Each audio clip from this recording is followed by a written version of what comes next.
Hey guys, welcome to my YouTube channel. My name is T. Make sure you like, subscribe, and hit that notification bell so every time I upload, you guys will be able to see my video, okay?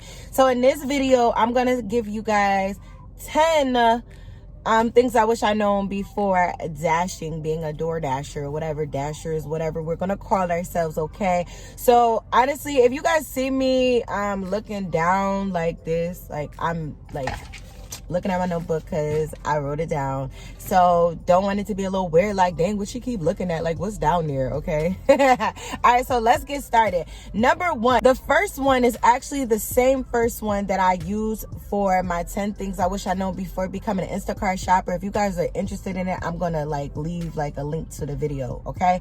But it's the same one that I have for Instacart. Comparing myself to other dashers. Guys, listen, I don't know why, but I was always comparing myself to what other people was making, like other people pockets. I'm comparing my pockets to other people pockets, like dang, how this guy making $1,000 a week on Doordash, you get what I'm saying? Meanwhile, as a new dasher, I'm struggling to make $600 a week on Doordash. You get what I'm saying? I was constantly comparing myself to other dashers, you know what I mean? Like, you know, finding everything you could find on YouTube, you know, people just on social media talking about how much money they was making with Doordash, but I didn't realize that there was so many things that I needed to learn and that I was new. There's no way I'm gonna be like just getting into this and thinking I'm gonna be able to make as much money as somebody that's more seasoned to it. All right, so my biggest thing is to not compare yourself to anybody else. All right, that's what I wish I could tell myself back then, and that's what I'm telling anybody that's new now. Don't compare yourself. The biggest thing that I would say is learn as much as you possibly can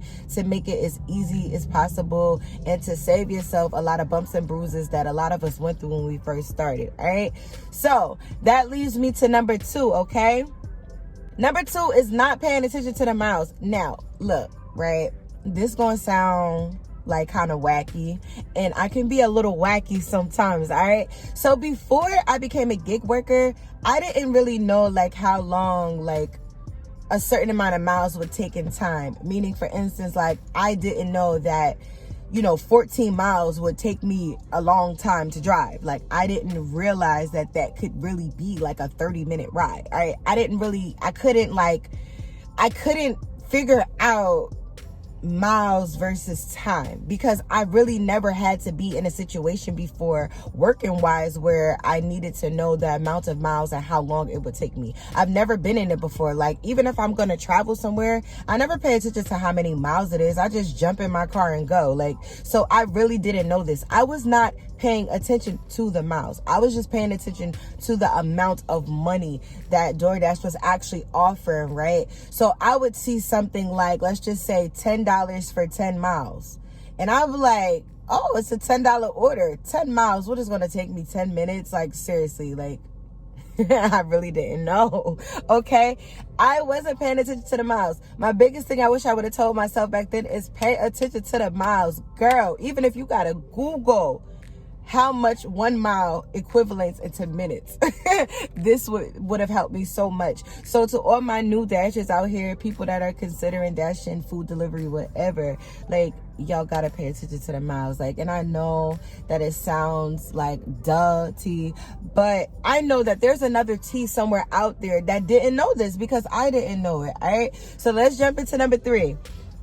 Number 3, not unassigned orders. Oh my God, guys, I never, ever unassigned an order as a new dasher. I just did not do it. I didn't start unassigning my first orders until maybe like, I'd say like 6 months in. So that means that if I had an order and I didn't want to do it, or I didn't like it, I was stuck with that order. Like I wouldn't unassign it. I just don't even know why. I don't even know if I knew that I could unassign the order. Like that's how real it is. Like I really did not unassign orders. To all my new dashers, even if you're not new, like yo, if you are uncomfortable doing an order, if you don't want to do it, if it's a long wait or whatever, unassign the order. Like you will be fine, okay? I'm not saying unassign every single order you get, but I'm just saying when you get them orders because you gotta wait a long time, or for some reason you don't like the customer or you don't like the store or whatever, unassign it. I wish I could literally shake myself and tell myself like, yo, T, if you don't unassign this order right now, you've been sitting here waiting at this restaurant for 15 minutes. Like, unassign, okay? So that's number 3. That's what I wish I would have known. And number 3 is just going to bring me straight into number 4. Waiting. Yo, I really used to be out here waiting for this food. And check it out. I wouldn't be just waiting on the food. I wouldn't even really like, you know how, like, okay, for instance, like, I don't know if everybody Chick-fil-A's is the same, but our Chick-fil-A's out here, the way they got it set up, there's a whole bunch of people that's like trying to like pick up food delivery. So like, I was really the quiet one. I was like kind of just like in the back of them, just waiting in line. Like, girl, if you don't get out that damn line, take your ass to the front. Excuse my language, but get up to the front and tell them what you here to pick up. Like, yeah, I was really doing dumb stuff like that. And then even if I would let them know when I'm picking up and they say, hey, it's going to be a 10-minute, 15-minute wait, I would really just wait. I wish I could tell myself, you better not sit here and wait on this order. Give this order to another dasher and go ahead and get a new order. Like, that used to be so crazy. And I'm like so passionate about it now because I really be getting mad with myself when I be really sitting there thinking about the dumb stuff I used to do when I first started with this thing, okay? But I can't even say it was dumb. It was just a lack of experience, a lack of knowledge, really just not knowing, all right? Not knowing any better. You really learn this stuff with experience. So I got to stop saying like, dumb, okay, because that's not really good. That's negative self-talk. All right, so let me get back into the video because I'm starting to get off course, as you can see. All right, so number 5 is going to be not declining enough orders. Y'all, I used to decline about maybe 3 or 4 orders, and then I'll get nervous. Like, I really would be like, oh my God, if I keep declining, I'm never going to get anything. Or what if they stop sending me something? Like, y'all, like, decline as many orders as you need to until you get that perfect order. The only way I would say like don't keep declining orders is if you really like just trying to start your day off. Like, you fresh outside, you ain't taking no orders yet. You know what I mean? You decline a few. If you seeing some crappy ones, maybe just take the least crappy one as possible just to start your day off. You know what I mean? But other than that, decline these orders. Do not accept no $2, $3, $4. I don't know what your minimum is, so I can't talk about $5, but I don't even do $5 orders no more. But decline, okay, until you get the order that you are looking for, something that makes the most sense for you and something that is going to get you one step closer to your goal, okay? All right, number 6, not having a do not go to list. All right, listen, it sounds funny, but I didn't have a do not go to list. So I would tell myself like, yo, I want to avoid this restaurant. But then let's just say I don't get an order for that restaurant in a week and I really forget about me not wanting to go to that restaurant, right? And then all of a sudden I accept the order for the same restaurant, and as soon as I get in the restaurant, I get reminded of why I don't want to be in this restaurant. You know what I mean? Maybe they're slow, you know, maybe it's the staff, you know, whatever reason it is, I get reminded once I already accepted another order for that restaurant. So not having a do not go to list is one of the things I wish I can go back and tell myself like, yo, T, if you don't write this restaurant down, if you don't put this in your phone, you know what I mean? If you don't review this list every time you go out dashing, so you know, until you get more experience and you already know like, yo, that store is a no-no, okay? So that's one thing that I wish I would have known, because, y'all, I was just like going to restaurants that I didn't want to go to because I literally forgot that I didn't want to go there. Number 7, not having standards. Okay, so when I say not having standards, I was not out here, I'm being real with y'all, I wasn't out here accepting no $2, $3, $4 orders. I wasn't, right? But what I mean standards, I mean like the amount of miles that I'm actually willing to travel, the lowest order that I'm willing to take, like that type of standard. I didn't have any. So I would tell myself, like, I would just basically look at the order and then decide if I want to take it or not as it came on my screen, you know, instead of saying, hey, my minimum is $6.50. So any order that pop up on my screen and I don't see a $6.50 or above, I'm just declining. I'm not even wasting my time looking at it. That's what I mean by not having standards, like just not having those things set in place. It would just make it so much easier on me back then if I'm really not just sitting and looking at the screen like, dang, should I take this order? Meanwhile, I shouldn't have took it, but I'm sitting there looking like, dang, it's a double order and it's for $10. But if I would have known, hey, my minimum is $6 and some change, then I would have never even wasted the brain power on accepting that order. So that's something that I wish I would have told myself back then, like, yo, get some standards, girl, write them down so you know them, okay?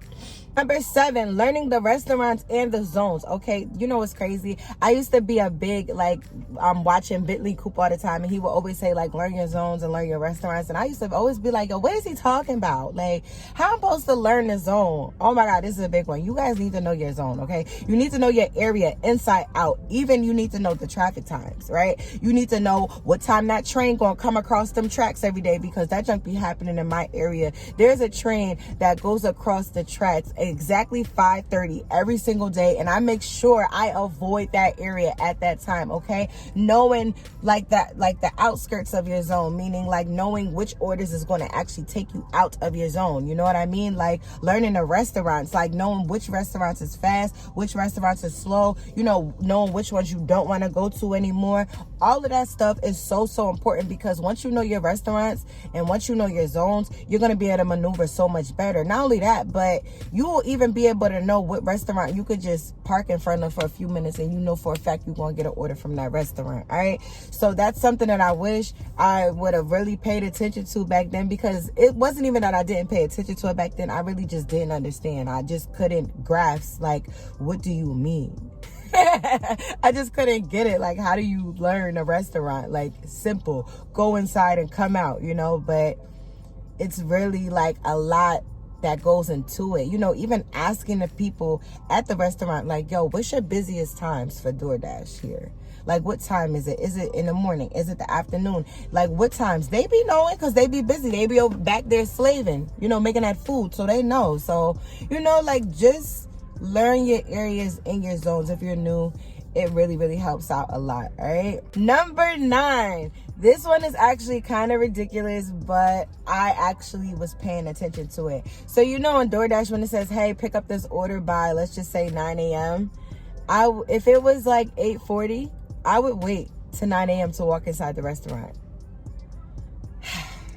I just didn't know. I was just following instructions, right? Guys, if you're new, please don't make this mistake, because I was making this mistake for a while, like for a long time, like too long, actually, maybe a few months, until I finally realized, like, hey, these orders be ready before this time. DoorDash is just doing this because they want to get it to the customer by a certain time. So if you are new, guys, like, ignore the pickup time. Just go in there anyway. 9 times out of 10, the food is already ready. And if the food is not ready already, and they tell you like 10 minutes, 15 minutes, and you don't want to wait, unassign the order, move on to the next thing. All right. And then the last and final thing that I wish I would have known, not tracking my miles. Wasn't tracking my miles, didn't have a miles tracker app, like, just wasn't tracking miles. Not tracking miles, not tracking gas, not tracking none of that stuff. Like, I was just out here missing all these tax deductions, okay? Like, I really wish, even though it seems like it's something small, your miles saves you a lot, like with tax breaks and everything like that. You want to keep track. And even to this day, I still be struggling with this too, because sometimes I forget to turn my app on, like when I start, and then I'll be in the middle of the day like, oh, junk, I ain't put my app on, I ain't track my miles. All right, but that's like the last thing that I wish I was doing when I first started DoorDash, was tracking my miles, because during tax time at the end of that year, I could have saved myself so much with tax breaks if I was just tracking my miles and actually keeping up with my expenses. All right, so that is going to be the end of the video. That is my 10 things. I hope I helped somebody out, or I hope I entertain somebody. Either way, don't matter to me. All right, so if you didn't subscribe already, make sure you subscribe, like the video, and leave me a comment, and I will see you guys in my next video. Bye, y'all.